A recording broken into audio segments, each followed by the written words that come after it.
Welcome back or welcome to the Next Level Podcast. I'm your host, Jon Harris. And as always, we are brought to you by Apex Performance, the leading professional development program for security professionals by security professionals.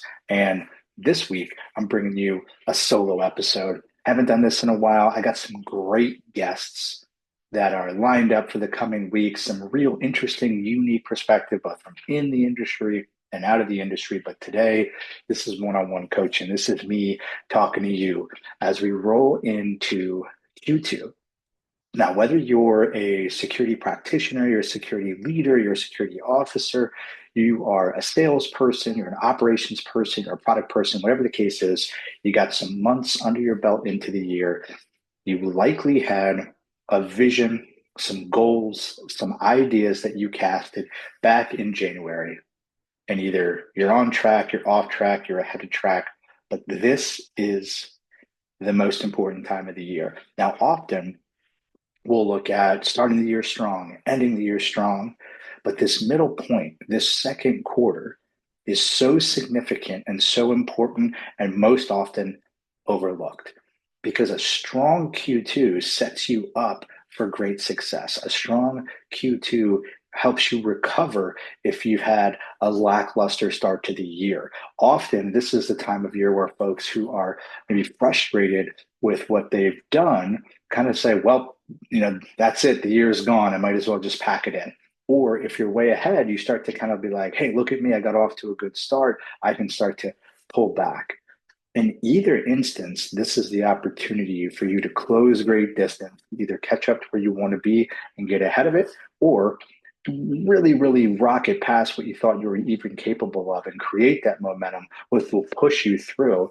And we'll have a different conversation about Q3 and we'll have a different conversation about Q4. But right now, we're going to focus on this next 90 days. That's all that matters. So what I want to start with is really 4 questions that I encourage you to ask yourself at least once a week, for sure every month. And frankly, you could do this daily and have this be a quick assessment that you could do. Now, with my athletes that I work with, we ask these questions after every game. And now, just to kind of take a step back, right now, it's a fun, interesting time in kind of my sports universe here in the state of Minnesota, because my college athletes that I work with for lacrosse, they're just moving into the end of their regular season, into their postseason. Playoffs start in 2 weeks, and then the national tournament is thereafter in May. So a lot of excitement about how they're transitioning from the regular season, the grind that they've been on, into the postseason. For the high school athletes that I work with, they just started, right? They're maybe 2, 3, maybe 4 games in. It's a really short season, about 2.5 months, jam packed. And I work with a couple high school teams right now, and they're in kind of unique situations. One is, trying to find their way. They've lost 2 games. They're, maybe underperforming, not where they wanted to be. The other team, off to a good start, won their first game and then lost their second game in overtime to one of the other top teams in the state. I give them both the same 4 questions. In a couple days, I'm going to talk to those college athletes ahead of their playoff run, and I'm going to say the same questions to them, same questions that I'm going to give to you, same questions that I reflect on myself. First question you ask, what am I doing well? We always want to capture the value of the positive activity. We don't want to stop doing what's working. So the first thing we want to do is diagnose what is going well. What am I doing that works? I don't want to lose that positive momentum. So first question, what am I doing well? Capture that and write it down.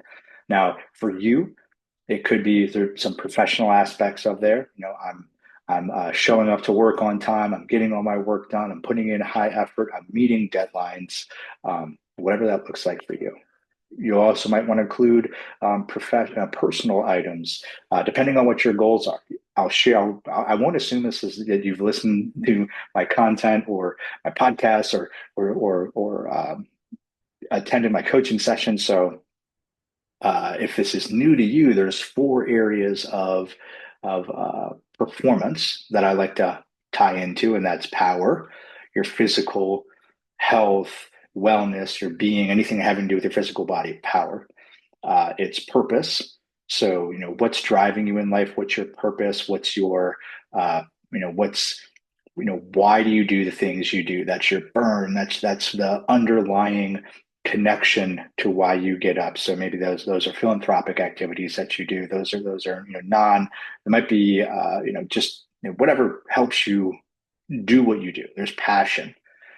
That's your faith, that's your family, that's your friends, right? That's the non-work related things. That's how you're showing up as a human being in the world, unrelated to work and your personal physical body, mental. And then production. That's your output. That's the work, right? That's your professional work. If you're an athlete, that's your on the field work. So power, passion, purpose, and production. So I like to check through all of those aspects as I do this evaluation and say, what am I doing well as a father, as a husband, as a son, as a coach, as a professional, all those areas. From my health, am I meeting my fitness goals? Am I eating the way I should? Am I hydrating? Am I recovering? Looking at that. So what's going well? What am I not doing well? Where am I failing to meet the standard that I've set? Same criteria, same areas. I'm going to look at power, purpose, passion, and production. And then what am I not doing that if I do more of would lead to higher levels of success? So first I'm looking at what am I doing that I'm doing well? And then what am I not doing well? So where am I missing the mark? And then are there things that I'm totally not doing that aren't in my protocols that I should add in there that if I added them in would help me? So physically, like I'm realizing I'm sore. I'm not recovering the way I want to, so I'm going to stretch more. Just this morning after my run, I looked at I'm kind of tight. I'm not recovering the way I did. I'm going to be 43 in 2 months, so I need to start thinking about how that longevity plays into it. So adding a stretching regimen into my recovery just to maintain and make sure that I can still do the things that I want to do. So that's something that I don't do, wasn't a part of my goals. I'm going to add in to help me continue to sustain the levels that I want to sustain. And lastly, what did I learn? And so this is a super important component of what did I learn? Just simply like what's new information that's been presented to me that I didn't have before that I want to incorporate into my activities going forward? Do I have new information that I learned something new about myself? Is there a new tool that I should be incorporating into what I do? What is new? What did I learn? And for my athletes, that's things that they might learn a new type of you know way to operate on the court or on the field, or a different way that they're going to start approaching the game. Whatever the case is, I learned a different tendency that they have from breaking down film.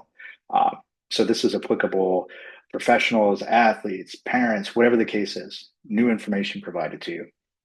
So in summary, 4 questions.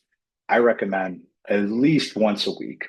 I do this on Sundays, sometimes Mondays, depending on what the week looks like. But I look at the week previously, and I prepare for the week ahead, and then run through these questions. Once in the beginning, this could take some time. This might be something that doesn't come naturally, and you're kind of not used to doing this kind of work, so it could take a little bit longer. I get it done by 15, 20 minutes of going through. And we can have a different conversation on kind of what that routine and habit and ritual looks like for the weekly review. But at a high level, it's looking over the calendar. What were my objectives and goals for the past week? Did I do them? Did I not do them? And then I can go through this framework of what am I doing well? What am I not doing well? What do I need to add, or what new things could I add that would help me hit higher levels of performance? And lastly, what did I learn? And for athletes, that's a real key one that I ask them, because then that leads to, if you're not hitting the goals that you set out to, do more of number one, more of what's working, less of what's not working, optimize the new things that you can put into your program that you think will help you lead to higher levels of success, and really iterating on what am I learning, and how could that impact those 3 questions ahead. So why does this, bringing back to the Q2 component of this, why does this matter and why do I encourage you to do this now? Because over the next, Q2 is such an interesting transitional moment. Because once we get into the summer, a lot of things start to happen. Things naturally slow down. People go on vacation. That becomes kind of a interesting time of year where if you're just kind of cruising along in these 3 months, it can really set you up for a challenging space to reach the places that you want to reach. And that's why we see these hockey sticks at the end of the year, whether it's from product production. I've been in businesses that make physical products for a long, long time, or sales in general, and you have this hockey stick effect. You see it at the end of months, you see it at the ends of weeks, and you see it at the end of years, right? Because we put things off and we um, focus on intensity over consistency. And the longer we push out, the more that intensity has to be at the end of whatever time horizon we're looking at. And when like we know we have it in us, but that's where we go through these intense moments of output and potential burnout because we don't realize that these are things that could just be addressed and enforced now. And if we built this as a consistent habit of operation over a longer time horizon, then we wouldn't have to push so hard in the end. Sometimes we fall in love and get addicted to the Herculean effort at the end of a game, at the end of a quarter, at the end of a month, at the end of a week, versus just doing the things each day that would allow us to have more of a comprehensive balance across all of these facets of life. And and I think the thought we often see or hear the concept that like balance cannot be reached, and I adamantly disagree with that. I think that the concept of balance is misunderstood. Everything will not be equitable.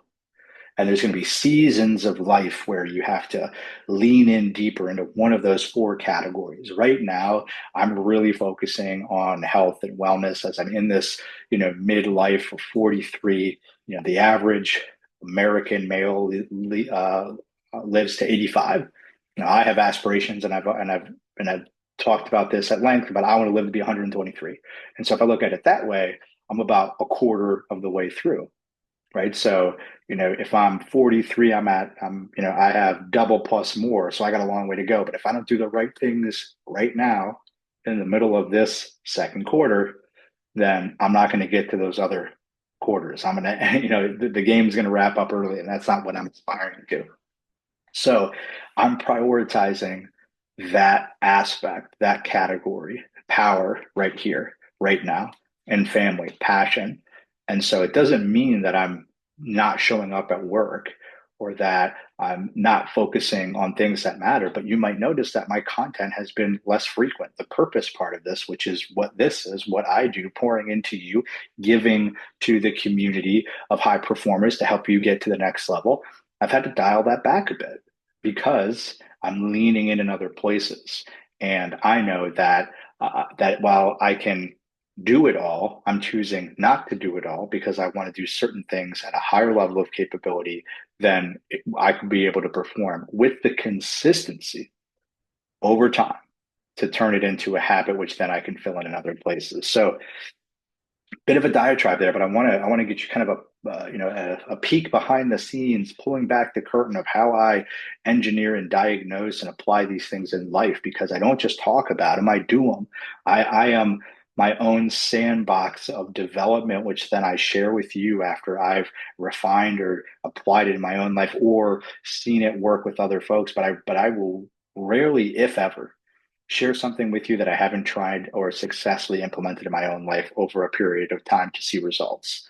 So all of these things that I'm discussing with you are something that I apply personally, that I've seen success in, that over the last 20 years have taken me from where I was before, which was a struggling young professional with substance abuse problems, a fucked up marriage, and just barely holding on to coach, a speaker, a podcaster, an author, an executive, happily married for 15 years. Again, it's not always easy. There hasn't, it wasn't just smooth sailing.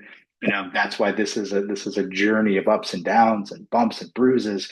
And that's how I know these things work, because I've applied them in my own life, going from, that low to, ups and downs and peaks and valleys. And now as a executive in the security technology industry, all these things, right? And I don't say this to impress you. I say it to impress upon the point that, that like I've lived the things that I talk about. I do the things I teach.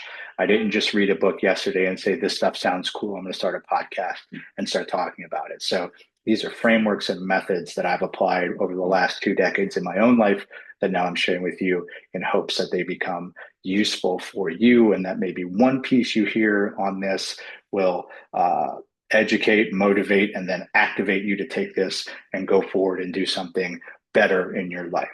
So to wrap this thing up, to land this plane, as it were, there's those 4 questions. What am I doing well? What am I not doing well? What can I add that I'm not doing that'll help me get to higher levels of performance? And what did I learn? Ask yourself that every week. Do that for the next 3 months, right? We're halfway through April, a little bit more than that. So for the rest of April, for May, and for June, once a week, sit down and ask yourself these questions. It will be really hard. Well, don't just ask yourself the questions, write down the answers to the questions, and take one thing from what you reflect on and apply it to the next week. Stop doing something that isn't working for you. Start doing more of something that is working for you, or add something in that you're not doing, or apply something new that you learned to that week. One thing every week for the next, 8 to 12 weeks, 10 weeks, something like that, right? So if I told you one thing every week until the end of June, not a million things, not 100 things, right? One thing in one of those 4 categories: power, purpose, passion, or production. By the end of June, by July 1st, July 4th weekend, by July 4th weekend, it would be very, very, very, very, very challenging for me to think that you in some way wouldn't have improved. The reality is that you will improve greatly with that intentional focus on picking out one thing each week to either remove the bad stuff, add the good stuff, do more of the good stuff, some variation of that. So I challenge you for this Q2, for the next quarter, lean into this, embrace it. Once a week, 15 minutes. That's all you need to do. We are in this fight together. Let's go do great things.